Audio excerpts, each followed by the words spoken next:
کیا ہوگا؟ جب امام ظہور کریں گے، حضرت مہدی ظہور کریں گے، تو ان اکیلے ظہور نہیں کریں گے، بلکہ ہمارا رجت کا عقیدہ ہے آئمہ پلٹیں گے۔ سب سے پہلے امام حسین پلٹیں گے، اور امام حسین کے ساتھ حضرت علی اکبر اور حضرت عباس پلٹیں گے، اور جنگی لباس میں ہوں گے۔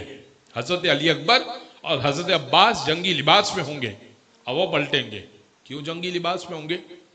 وہ بتائیں گے کہ کربلا میں ہمیں لڑنے نہ دیا گیا چونکہ اذن پروردگار اور حکم امام تھا، مگر اب جب کہ مہدی کی حکومت آ رہی ہے، ہم لڑ کے بتائیں گے عباس کیسے لڑتا ہے، علی اکبر کیسے لڑ سکتا ہے۔ علی اکبر کیسے لڑتے ہیں؟ 500 سال امام حسین کی حکومت رہے گی۔ امام حجت کی شہادت جب ہو جائے گی تو امام حجت کا جنازہ کون پڑھائے گا؟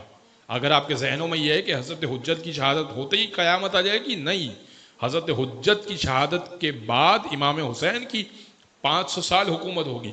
70 انبیاء کے ساتھ امام حسین رجت کریں گے، رجوع کریں گے، دوبارہ پلٹیں گے۔